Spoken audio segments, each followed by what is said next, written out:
Keyword being Doesn't seem to be should. using up too much on my end. Hello. Hello, Yep, everybody. Just went live. We should be live now. I have no idea what happened, but shit hit the fan. Hello.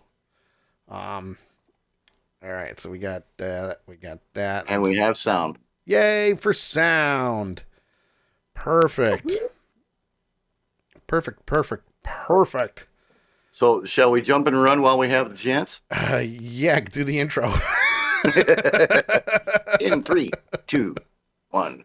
Good evening, everybody, and welcome once again to Avenger Pretenders. This week, once again, we step outside of the MCU, do a review of episode 5 of the book of Boba Fett. Grab your Juju Bees and your chocolate-covered raisins and your adult beverage. Sit down, relax, and let's have some fun. Sully, it's all yours, bro. Oh, well, hi. Now that we finally got things working, it's one of those things that just shit hits the fan, apparently.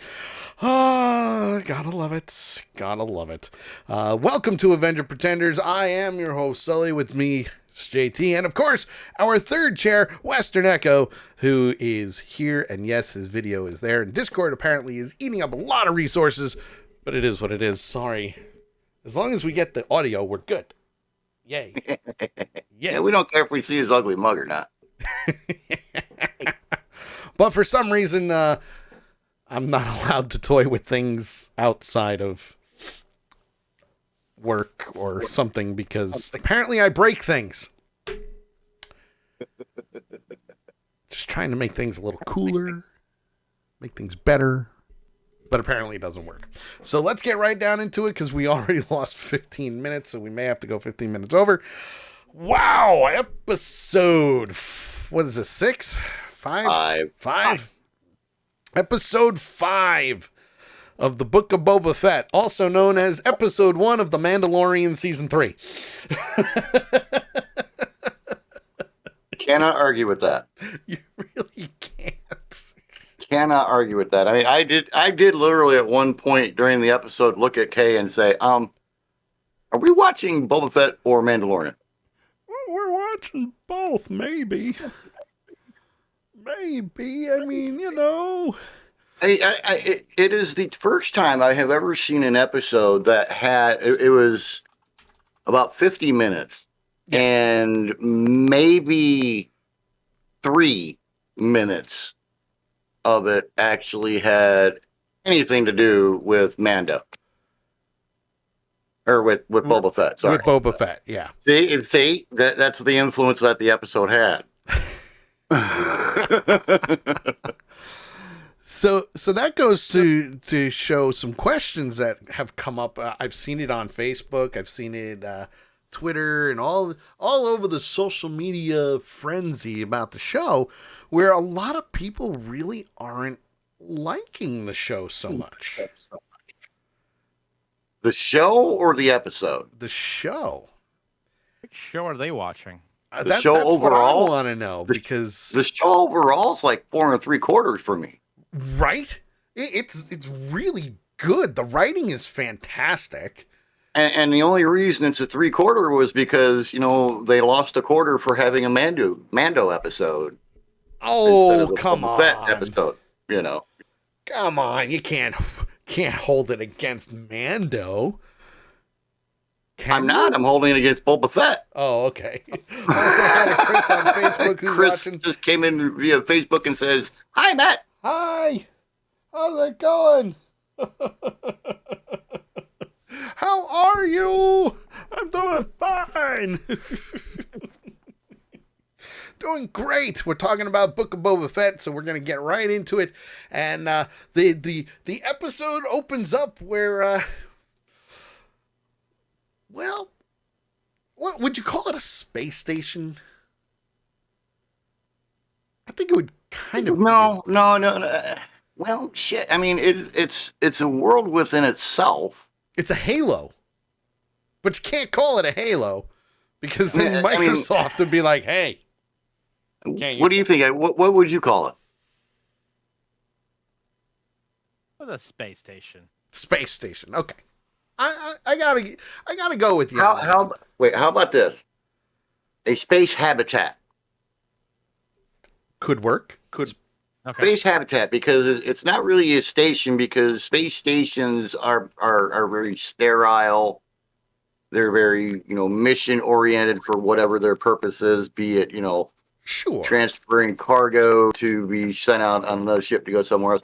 This is because of the fact that, I mean, there was another movie, I can't remember what it was, but Matt Damon was in it a while back, where, Matt everybody wanted to Damon. go up to the world in the sky, Okay. and even Anita Battle Angel was about that, and it's an entire humanity. It's a planet into itself. Okay. So that's why I say it's a space habitat. Space habitat. Okay. All right. I'll give you Nakaya that one. says Deep Space Nine kind of thing. Sure, but not really. Tank says, how about a safe haven within a world of snowflakes? Elysium, that was it. Thank you, Big Tank. Ooh. Getting all political now. Hey, I'm talking about a space movie that wasn't Star Wars or Star Trek. That was like many years ago. So True. give me some credit here. Hey, listen, I will give you all the credit since you're going all sci-fi. So, We debate whether it's station or habitat for the next hour and a half. I'll give him credit where credit's due. Make this interesting. Yeah, And that was right. It was Matt Damon. Matt Damon. I mean, who said that? So it opens up where we see several Clatoonians, butchers working in basically a butcher shop.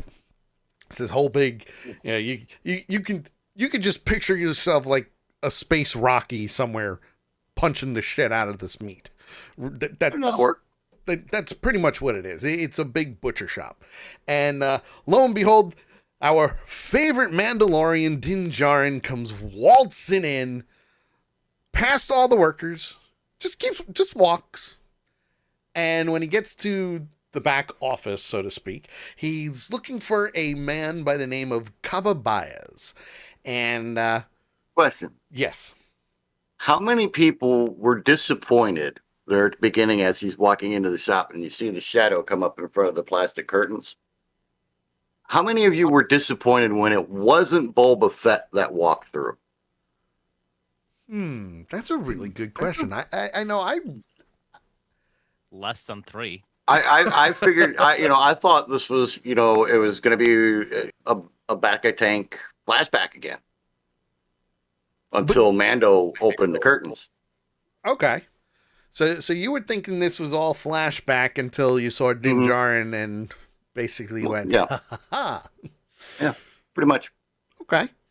All right. I mean, the title alone, The Mandalorian Returns, to me, that's, all right. Well, The Mandalorian returned. Here we are. So from there, he basically says, I'm looking for this guy.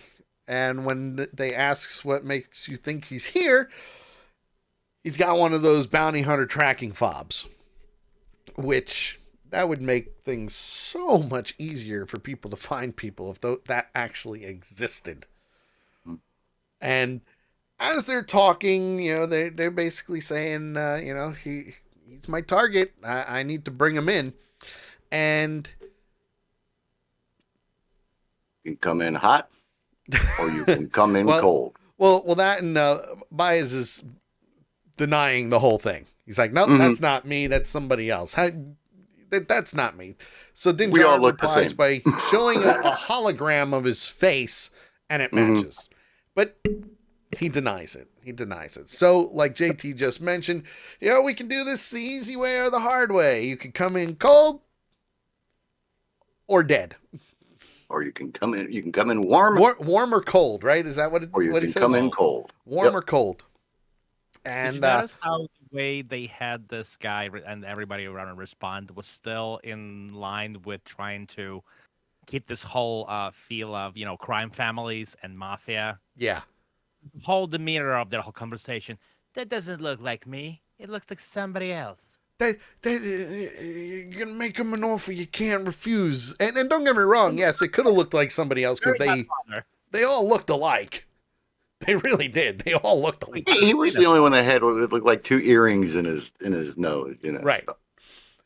You know, I mean, think of it this way. When it comes to Star Wars is basically your samurai space western adventure type of genre, okay? You can't really say it's science fiction. You can't really say it's fantasy. It's like everything all meshed into one. There's cameras, there's scanners, there's holograms, there's you name it. Why deny it? This is you. I'm looking straight at you. Here's the hologram. It's your own wanted poster. It's your own wanted poster. Nope, that's not me. That nose looks completely different. Nope, sorry. Hey, at least he wasn't dumb enough to send in a picture and say, please use this when I look better. Truth. As people have been known to do. Very, very true. So, after that, the butchers surround him. And he says...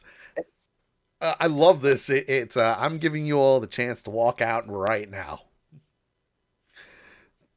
No negotiating with Din Djarin. He's just like, we could do this the easy way or the hard way. And the hard way, none of you are going to survive. I mean, you know, it was a good statement. Oh, very good statement. You know, because obviously, you know, the boss isn't going to say, okay, guys, you know, put down your guns and go, I'm going to go with it. He's going to tell him to kick his ass. Yeah. So, you know, hey, I give you the choice. You can walk out of here alive, or you can roll out of here on a gurney. If that's what you want to call it, sure. But that's basically what happened. And a fight breaks out, and they all, you know, blast of fire goes all over the place, and I'm so glad we got to see it in action again. Din Djarin pulls out the Darksaber. And clearly, he has some issues with it. Just like I have issues with technology. Well, would you almost cut off your own leg? Yeah. You know. True. It was very cool that he struck a couple of them down, cut their heads off, and body parts and split people in half. It was great. Stabbed them right through the heart. It was wonderful. And yes, Western Echo, I'm saying wonderful on purpose. You're just getting it out of your system while you still can. Getting it out while I can. That's it. Yeah, but to your point, he doesn't really have the skill of wielding a sword or No. a saber. So he's used to shooting and beating the shit out of people. Yeah. Well, yeah, because he's used to using the spear, and he's also used to using it was what? It was like a combination rifle that he had, right? In the first It was season. basically a sniper rifle. So it was a sniper rifle / bow. Just Well, and he, you know, he also has his flechetta gun or flechetta band. I think, if I remember right, in the Mandalorian series, he actually used a knife a couple of times. Yep. But using a knife and using a sword or a saber, as this one is called, is like, you know, Star Trek and Star Wars. Yeah. Two totally different worlds. Right. different skill set altogether. Sure. Just ask Kaya, she knows. But you know, it was interesting to see, and Western Echo, this goes back to your point of you know, he's not used to using a sword of any type, where we kind of see a whole new side to the Darksaber that we've never actually seen in the Clone Wars or Rebels or even in the Mandalorian now, because right now, as it states, you have to win the Darksaber in battle. Clearly, Moff Gideon won it in battle, so he started learning how to control it, and he was able to, but I don't think he was able to master it, which is why Din Djarin was able to unarm him from it and then go from there.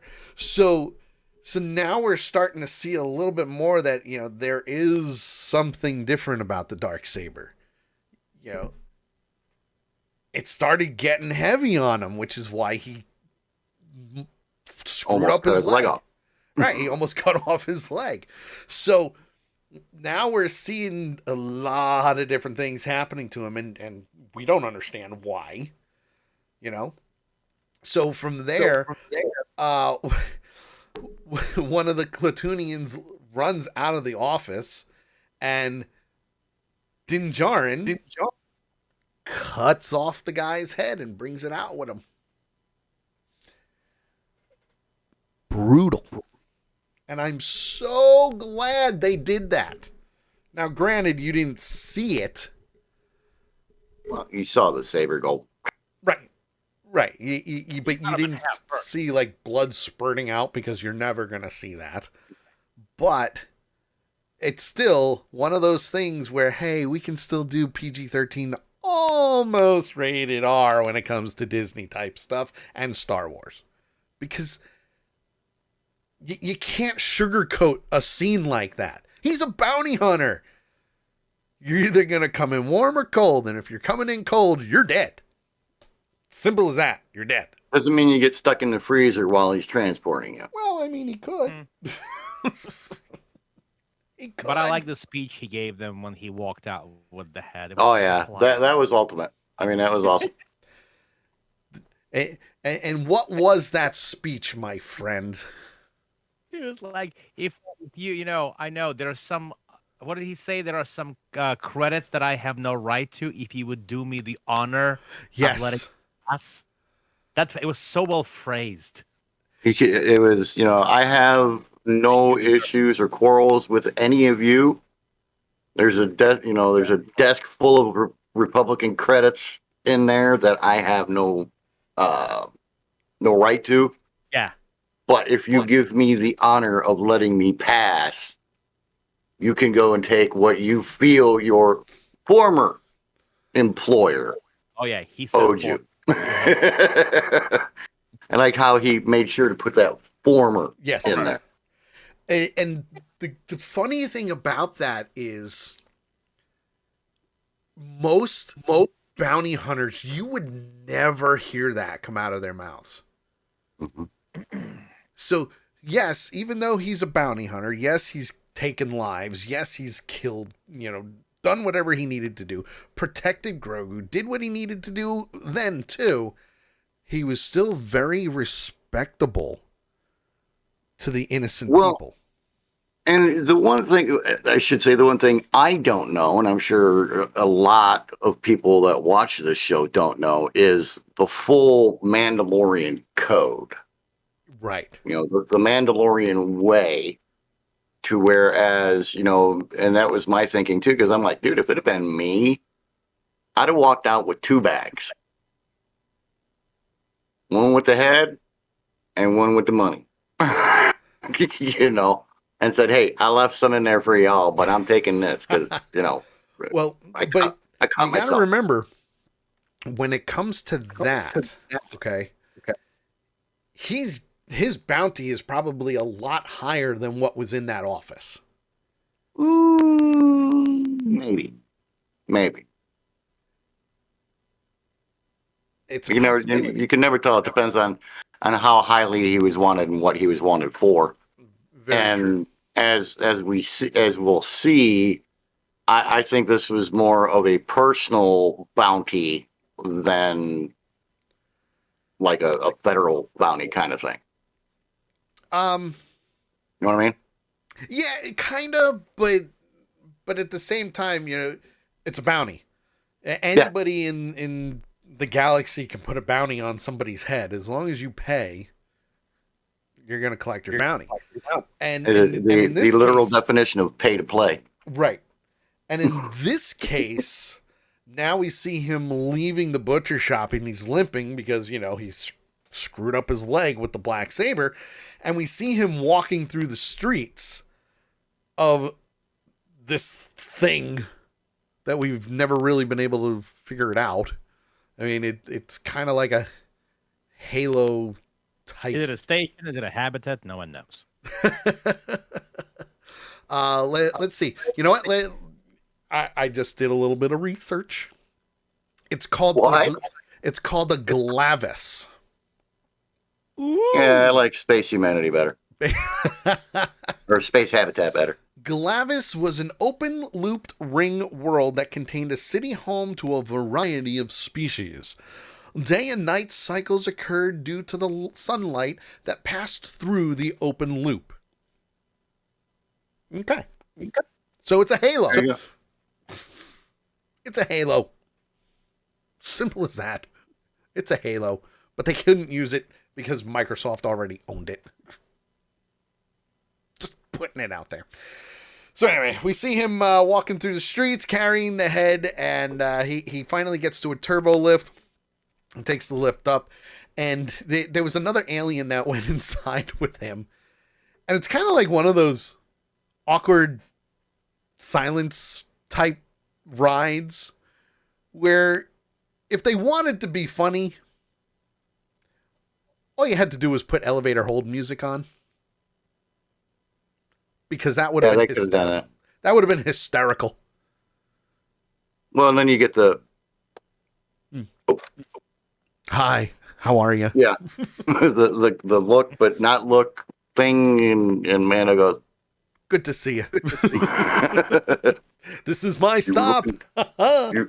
you looking at me? So as he's walking, he's going down a hallway. He gets out of the turbo lift, and he gets to gets to like this meeting room with I don't know. Would you say a round table? Maybe rectangular. Yeah, rectangular. It's possible. And basically what happens is he gets to a character that we've never seen before, Isha Tib. And, well, compliments Mando for his job well done and how fast he got it done as well. And aside from his reward for the bounty, he also wanted to know information. But at the same time, he's not really saying what that information is, you know? He's just like, tell me where it is. Tell me where it's located. Tell me where it is. And he threatens to walk out, and he threatens to leave the bounty and all that good stuff. And for bounty hunters in the Star Wars galaxy, last I checked, if a bounty hunter's going to do that, that's not good for the person who is supposed to be paying the bounty, because that can come back to bite them in the ass.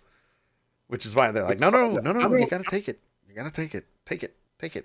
And, they offer, hey, why don't you come and sit with us, join us, eat with us, feel free. And he says, nope, keep the reward.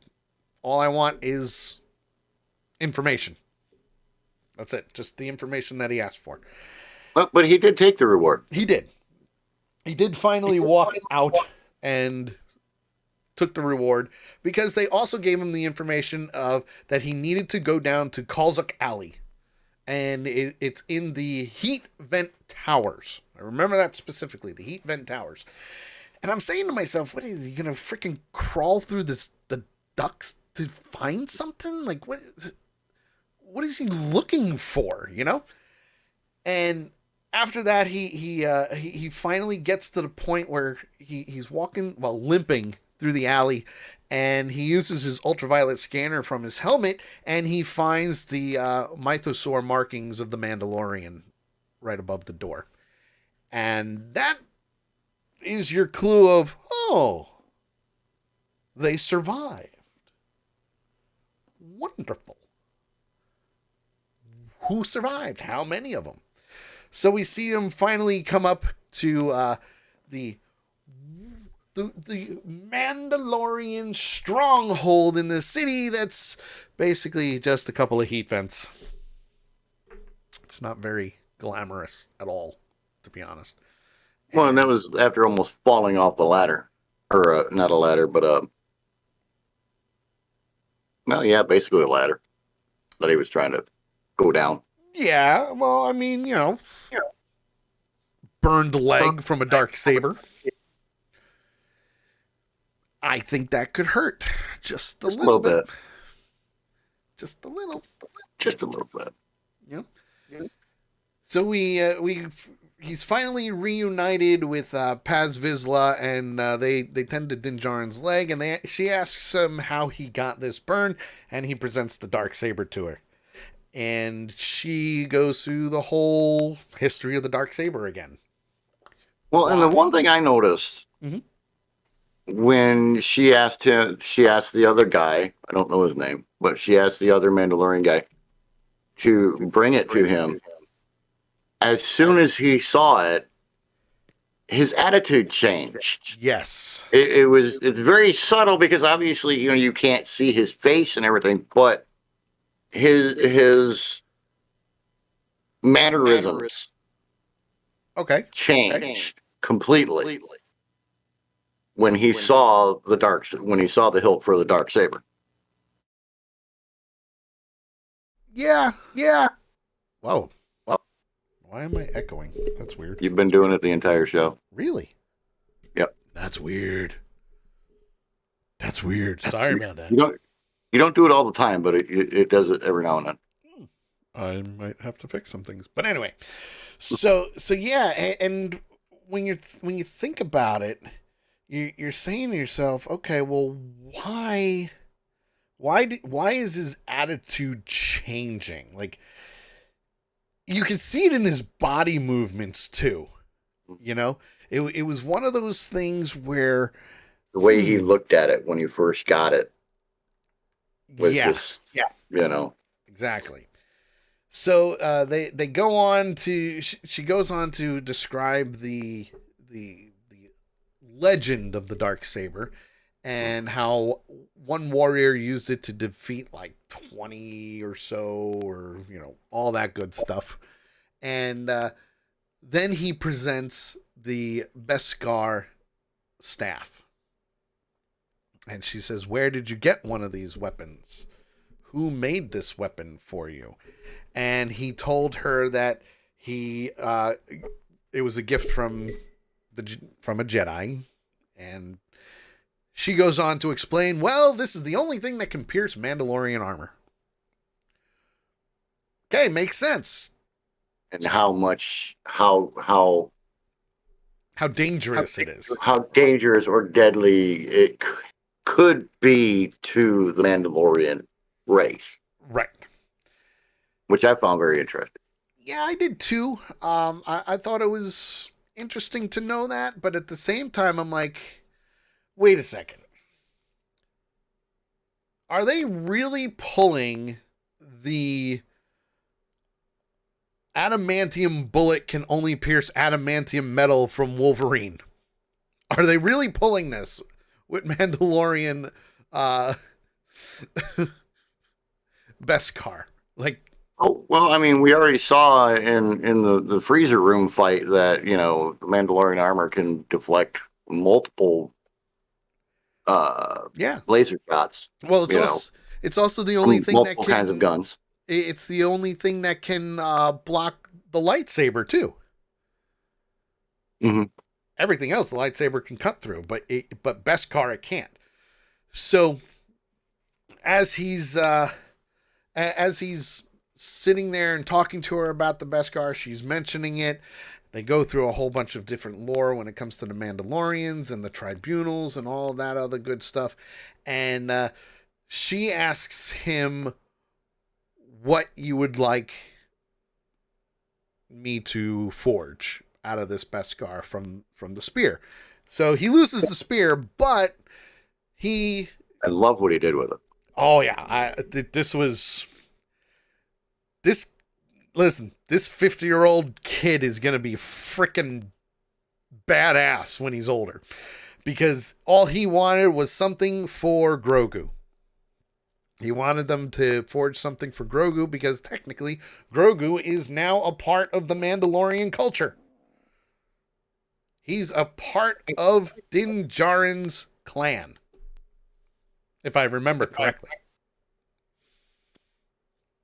But they're not supposed to. Well, yeah, because Din Djarin was the Mando Jedi, right? No, no. So the way it works is the Jedi have to basically suppress all emotions and feelings from everybody around them. Mm-hmm. At least that was then.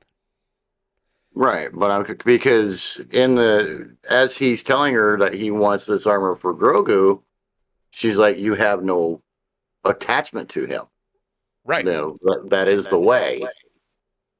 Well, And he's like, "Well, I want to go see him and make sure that he's okay." And she's like, "Well, you're not.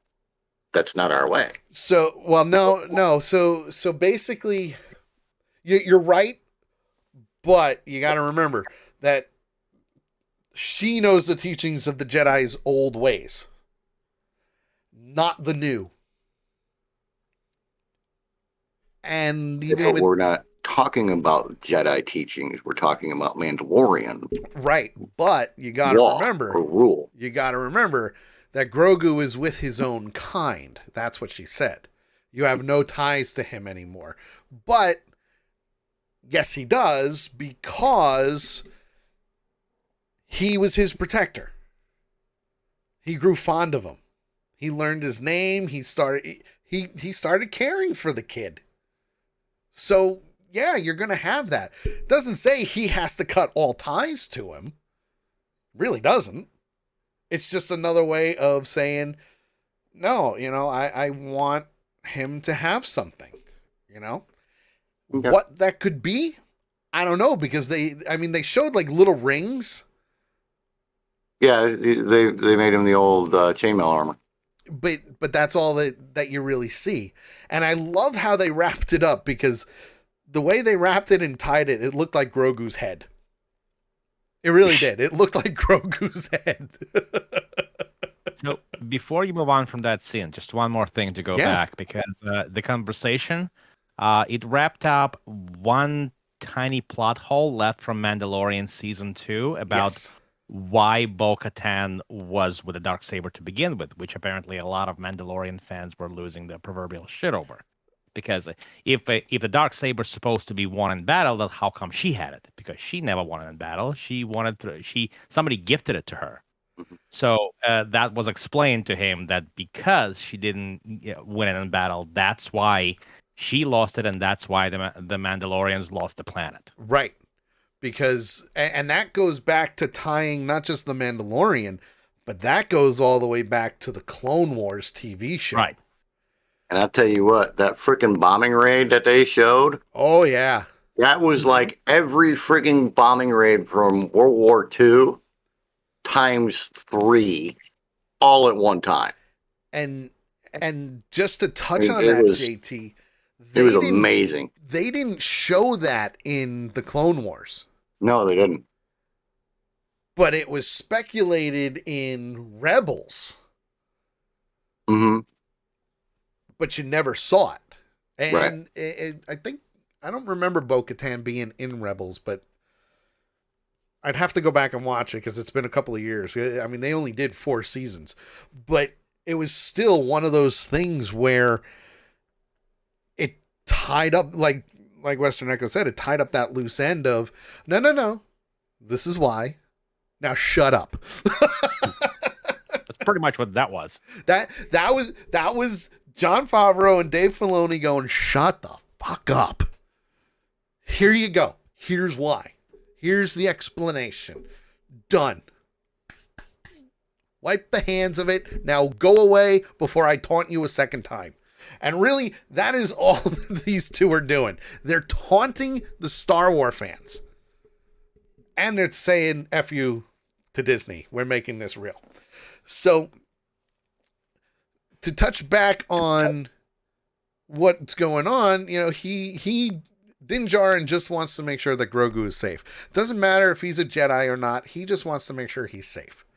Which, you know what? That's fine, because he also says that the Jedi Code is the opposite of their creed, which emphasizes loyalty and solidarity. So, again, the Jedi want nothing to do. You can't have anything to do with them. But as a Mandalorian, it's completely opposite now. Loyalty, solidarity, protection. You're part of my house. I'm going to look after you. That is the way. You know. Yeah. So Okay. they make some chains, links of chain for Grogu. And then we come to some practice. Din Djarin is trying to learn how to wield the Darksaber. So this is where things get really interesting, because, and I know I've mentioned this in like in the past with Mandalorian and the Darksaber lore, aside from, you have to win it in battle. This used to be a Jedi lightsaber. It was a Mandalorian that became a Jedi that forged the Darksaber as his lightsaber. And this is where things get interesting, because as he's practicing,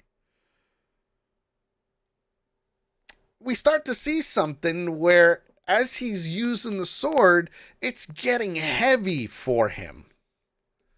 And getting heavier and getting heavier. And he's losing control. And then she starts telling him, the more you fight this, the more the blade is not going to work for you. And that's when our next party comes up. And he says, well, you know what? Maybe it's time it comes back to my family. And things get a little interesting. Really gets a little interesting. Was it there, or was it back when Mando first gave it to him to hand over to her, that he states the fact that the weapon was created by his family? Is that when he stated that, or was it earlier? It was later. It was right before the fight. It was in that fight then. Yeah. Okay. So obviously, with what is that? The House of Vizsla, right? I can totally understand that. I mean, I would, if I was him, I'd feel the same way. Hey, my family created this. Right. It needs to come back home. One little tidbit. You know who did the voice of Vizsla? Well, and that's the thing. So Vizsla challenges Din Djarin for the Darksaber. And things don't go very well. But I do respect the fact that they took their jetpacks off in order to fight. Mm-hmm. I don't know why, but it is what it is. Well, maybe because of the fact that, it's kind of like, you go back to the Robin Hood days, where they fought on the log. I challenge you to a duel. They're fighting on a catwalk, which Mando had already fallen off of once. When he was doing the training with her. She knocked his happy ass off, and he used the jetpack to get back up onto the landing. Maybe that was okay. Remove the ability for for them to save themselves if they go over the side. Yeah, true. And Western Echo, what were you going to say? No, I was gonna say, who did the voice for Vizsla? No, who did the voice for Vizsla? One and only Jon Favreau. Really? Yep. He had a little cameo in this episode. It kind of makes sense. He's a big guy. Was he under the armor, though? That's a good question. Haha. It's a big dude. I mean, he's bigger than Mando. He is. He's a tall guy. So from there, Din Djarin destroys Vizsla's dagger, destroys the energy field that he was using, and he throws him off. And, he starts attacking him again, kicking his ass. But then he picks up the Darksaber and he says, the fate has brought this blade back to his clan.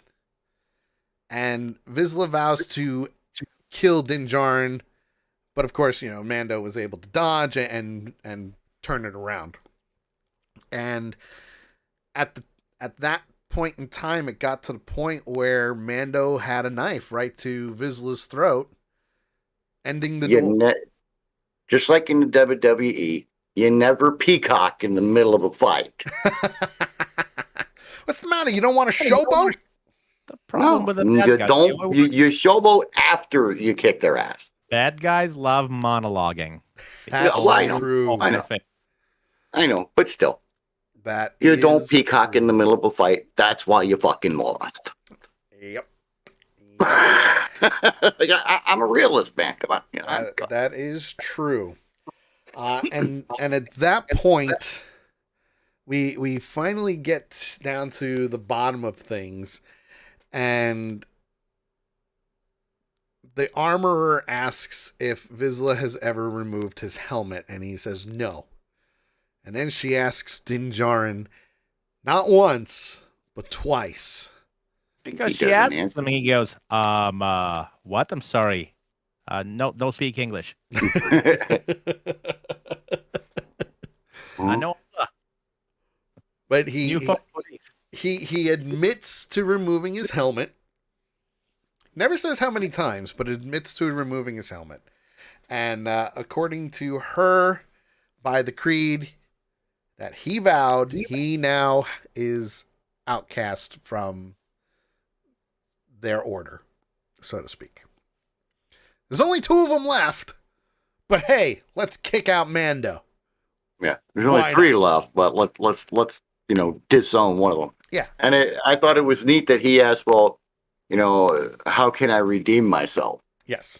Or I beg your forgiveness, and she says that the only way that could happen is in the lakes that were underground when that got destroyed. Yep. Yeah, they got destroyed, and he's like, but they no longer exist. And she goes, yeah, well, you're shit out of luck, buddy. Yep. So the armorer replies with, "This is the way," and Din Djarin departs with the Darksaber and Grogu's necklace. I thought it was interesting that she never turned around to look. No, she never did. She never turned around to look at him. She kept her back to him. Yeah. Now, this was I thought this was very comical. This next scene, because here you have a defeated Din Djarin. He's cast out of the Mandalore clan, which no, not really. There's more Mandalorians out there, clearly, and he's going through the spaceport. And he gets to go on a nonstop flight to Tatooine. Commercial flight. Yes, commercial flight. And a stupid droid says, nope, can't bring your weapons on. TSA. Yeah. The droid TSA agent. Yeah.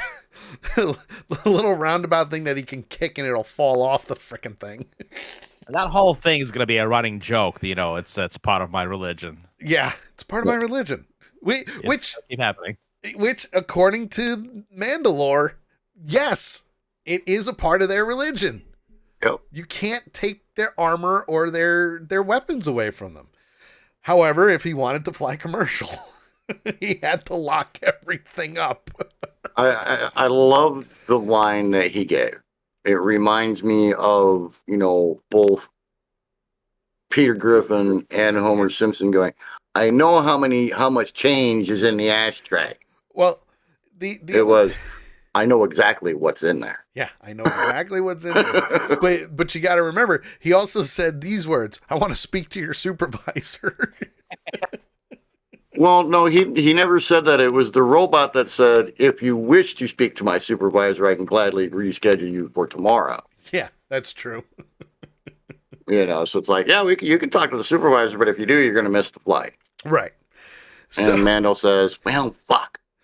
So then, of course, you got the long-running joke of every Western, every space movie, every action adventure film that's out there where Cop film.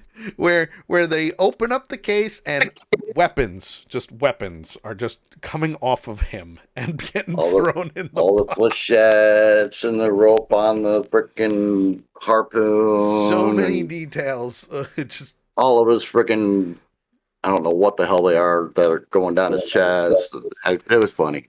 It was great. So according to this, he had his blaster, whistling birds, bandoliers, pliers, and the dark saber, and among other things, little knickknacks and whatnot that he was able to use on his armor as weapons. So, like darts, stars, knives. He's got a lot of things. Yeah. Mm-hmm. Yeah. Remote control bombs, you know, or what I call space age claymores. Yeah. So then, of course, you know, we see him on a flight. He's just sitting there, commercial, and I love that they're throwing all these little jokes in there. You know, all of a sudden you see a little kid poking up over the seat, going, "Hi." How many times have you been on a plane where that's happened? Every time. I don't know of anybody who's ever been on a plane and the little kid hasn't turned around or made faces at them or waved or whatever. And then, of course, the adult goes, turn around, stop it, turn around.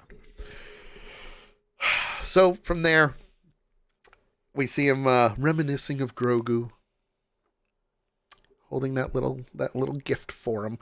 And from there, he lands at Mos Eisley. And, of course, now he's got to unpack everything and put it all back on him. Notice they didn't show that part. No, they didn't. But they did show him open it. They did show him open it. Yeah. And did you notice when they opened it, all the stuff had been moved?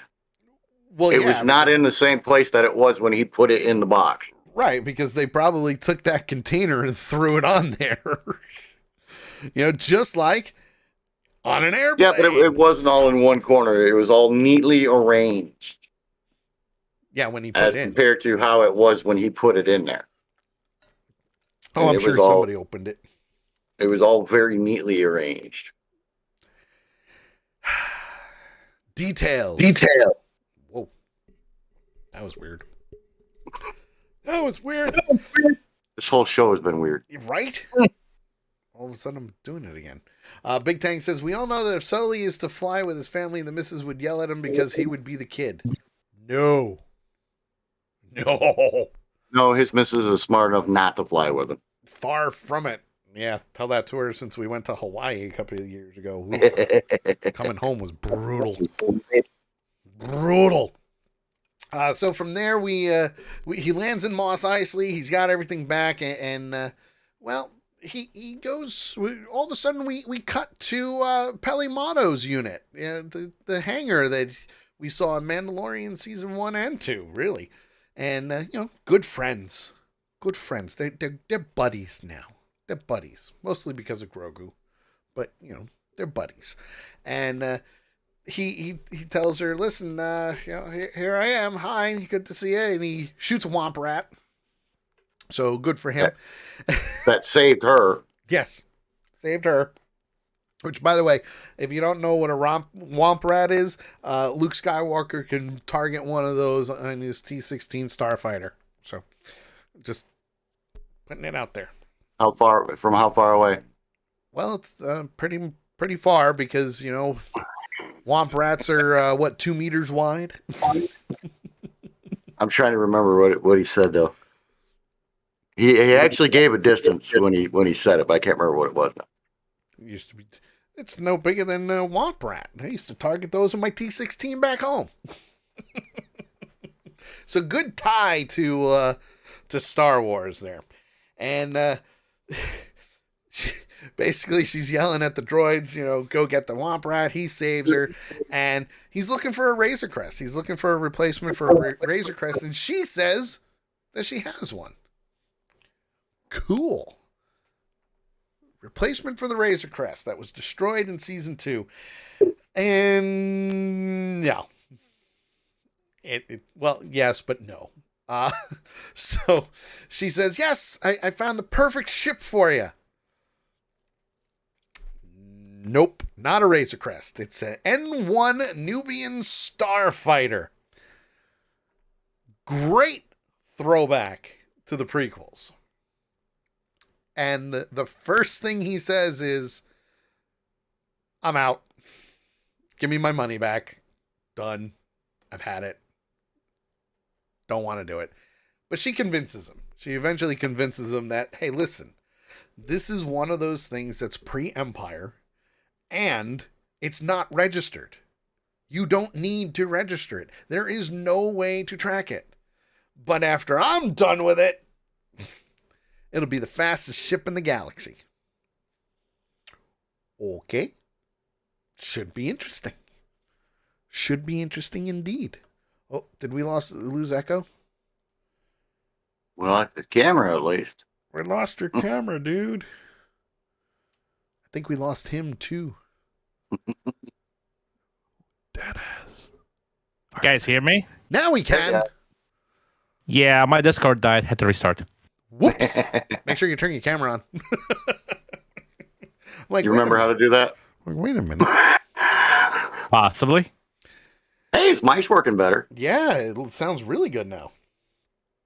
Darn Discord. Upgrade. Yeah, you might have to update your Discord. I just downloaded it Oh, okay. like today. Oh, okay, so it's all updated. Well, that's good. Once you get your camera working, we'll be good. So from there, basically she's like, listen, you help me fix this up. It's yours. It's yours. So they start rebuilding it. Yeah, we go into, Greece is the building of white lightning kind of scenario here. Go Grease Lightning, you're burning up a quarter mile. Grease lightning, go. You're not Grease wrong. lightning. You're not wrong. So we're seeing Din Djarin and Peli working on the ship. It's like old school. Hey, this is going to be a car thing, and it's going to be a car thing. But what's really cool about this is they're sending out the droids. They get in touch with the Jawas. The Jawas are bringing stuff over to them, and apparently Peli dated one at one point in time. Ew. Right? It's kind of weird. I mean, they'd be like doing it with Cousin Ed. Kind of weird. So from there, they take things out of it, they put things back in it, they upgrade it. They basically put nitrous in this thing that makes it look like they're going into light speed, and they're not even doing that. And the N1 Starfighter, that's a fast ship to begin with. Just from the prequel movies. The Clone Wars, yeah. Yeah, the Clone Wars. Just from seeing the way it handles, it's a fast ship. And, Big Tank says, this is where I got the Fast and Furious vibe, was here at the rebuild. Right. Which worked out. It really did. It worked out. He goes Fast and Furious, I went Grease Lightning. Yeah. Hey, listen. It both works. It both works. They both work, exactly. So from there, they fix it all up. They get it flying. Why don't you take it for a spin? Those are never good words. Okay, let's take it for a spin. Let's open her up. Let's see what she's got. So we see him flying around Tatooine, and not just anywhere in Tatooine, some very, very familiar places. What was that, Echo? I said, oh yeah, they absolutely did a callback there. Oh, big callback. Just a little bit. Just, like a lot. Because this was one of those callbacks that if you've never seen the prequels, I'm not going to say you'd be lost, because you wouldn't be, but man, did they not only do a wonderful callback to a lot of things happening, but the detail alone was amazing. And you're probably saying to yourself, well, what do you mean? Here's what I mean. We're seeing the pod race course through Beggar's Canyon, going through all the caves and whatnot. But one of the things that happens is she tells him, open it up, go ahead, go further, go faster. And we see him maneuvering through Beggar's Canyon, but then he passes a service ramp. The same exact service ramp from the first movie that Anakin destroyed, and the gate is still destroyed after how many years? I mean, you figure from he was 9 years old in The Phantom Menace to 5 years after Return of the Jedi. That's at least 20 to 30 years right there, give or take. They never fixed the ramp. They never fixed the gate or anything like that. Why would you? You know, for pod races. Yeah, you got to fix it. It's a service ramp.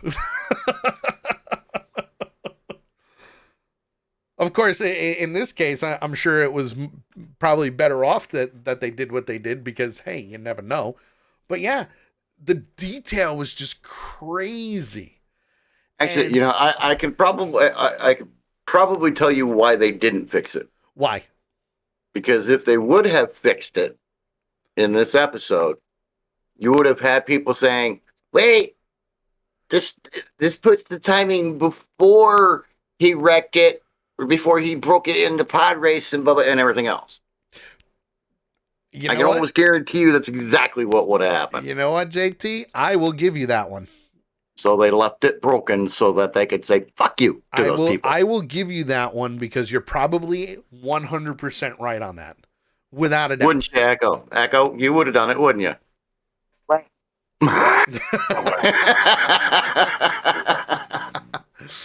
Called it. You bastards.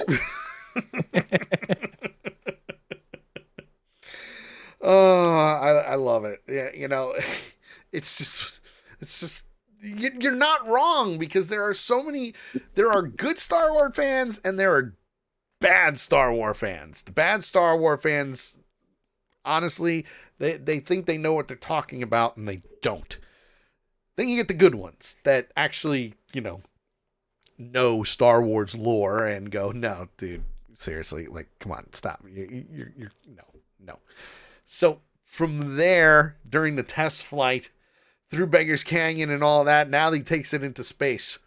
And the entire time, Pelly's talking to him. Come on, yeah, open her up. So he's flying around and we see that same little kid from the commercial travel to Tatooine is now on the ship going somewhere else. That ship has left. And he kind of looks out, sees the kid, and the kid waves. And I'm like, yep, classic, on the train or on a spaceship or in a plane or whatever. And you see Superman flying by and the kid waves and, hey, how are you? And he just, he continues going. And then 2 X-Wings show up. When the hell did they create Space Cops? With the New Republic. So... I can understand on the ground. I'm calling bullshit on the, up in the sky thing. Think about it. This one X-Wing pilot has already seen him twice. I was going to say, those were the same ones that helped him out before. Yep. They were the same pilots. I'm still calling bullshit on it. I've heard your voice before. Did you used to fly a Razor Crest? Yeah, that's it. Yeah. I don't know what you're talking about, sir. Why do you ask? Well, do you have a identification? Do you have a beacon? It's brand new. I'm just taking it for a test flight. Well, you flew a little too close. Haven't had a chance to update everything yet. Yep, we're testing everything out. like such children excuses. But officer, I just borrowed my dad's car. I swear, I'll bring it right home. Right. But it was but it was like, wow, this conversation actually sounds very innocent. Until you hear, Lieutenant, I think we can probably let this guy go. But that was the best part. He hits the flips the switch, and it's like nitrous. He's gone. He's just gone. See ya. He evacuated his exhaust manifold. Yeah. And the best part is now mind you, the N1 Nubian does have hyperdrives on it. It does have, you can go to light speed. And one of the pilots asks, how did he do that? How did he get away? He never charged up his Right. whatever it was that. So as he gets away, one of them goes, well, I can't see him on my sensors. And the other one goes, do you really want to, fill out paperwork all day or stay up here? Should we report this? Well, do you want to go back to the office and fill out paperwork all day? No. No, not really. No. Hey, just because it's space time doesn't mean they don't still have paperwork. Exactly. These are all very like now tidbits. Just a little. Just like now, they still don't want to do it. Who would? I wouldn't. I mean, I wouldn't. So let's go play. I never saw the guy. We get to the point where his little test drive is all over, and he lands the plane back in the hangar, and she says that an old friend dropped by, but I sent them away and said I didn't know you. And he asks who it was, and Fennec Shand comes over the intercom. Hi, nice to see you. Actually, she was just sitting up on one of the Raptors, like Fennec Shand. Yeah, and they're like, ah. So she climbs down the wall. She's sitting down and she's talking to them, and hey, I got a job for you, and throws a bag of money at Din Djarin, and he says, let me guess, Boba Fett. And Fennec Shand says, yeah. And coolest thing that a bounty hunter could do is he takes the bag and he throws it back to Fennec Shand and says, this one's on the house. Anything, anything for Boba Fett. But first, I got to visit my little friend. Yep. So, and that's how the episode ends. Now, at the same time, I'm saying to myself, this was such a cool episode because it was basically The Mandalorian. But for what they don't know is that both JT and Western Echo were texting me after they both watched it. And Western Echo says, I thought we were going to wait until like season 2. Obviously he was wrong, but Dennis, at the same time, I think you might be right too. I think you might be right. I don't think we're going to see a huge war right away. Because there's only 2 episodes left? Yeah, I think there are 7 total. Right. I think what's going to happen, and I think I called this last week, it was in the last episode where they stop is just as everything's about to kick off. You think so? Mm-hmm. So basically what we're going to see is Din Djarin's going to go see Grogu and then come back to Tatooine, and then the last episode, all hell's going to break loose? No. The last episode is going to be them making, he's going to go and see Grogu, and, that's going to be most of next episode. Think so? He's going to go and see Grogu, and, they're going to have an old little adventure there or something, Then he's going to come back. Okay. And in the final episode, it's going to be final preparations for the war to kick off. Right. That they're knowing them, they'll probably make the first attack because, hey, why wait for them to come to me when I can go to them, kick their ass first?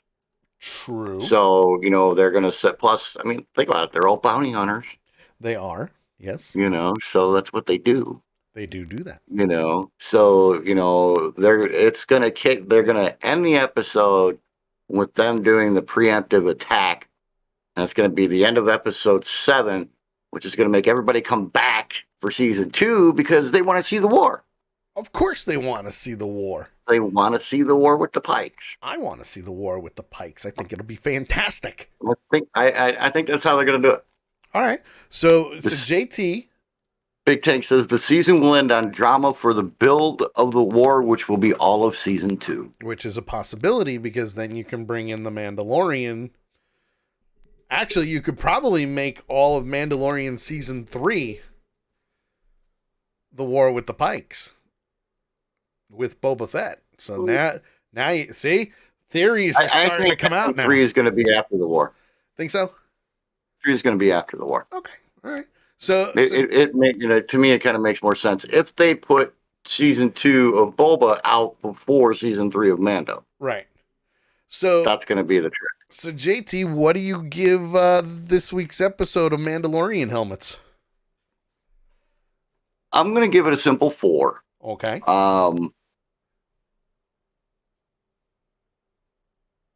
I can't really explain why. It's just that's where it sat for me. Okay. The fact that it was a Mando episode, and we didn't even see Boba in this episode. Yeah, no, we didn't even see him. We didn't at all. Which was the awesome. the only mention of Boba was at the end. True. So to me, that was kind of disappointing. But I loved the rebuild scene, and I loved the flight, the scene after. So that pushed it up to a 4. Okay. So. All right. Western Echo, what about you? I love the way Bryce Dallas Howard handled directing the episode. It was very well done. I love all the visuals. I love the action scenes. I love the chase scenes. I love the introduction of the new little Sandbat character. It was literally for like 3 seconds. The little rooster-looking thing, gargoyle thing. That was cool. That was awesome. Completely random. Ugliest rooster I've ever seen. Absolutely.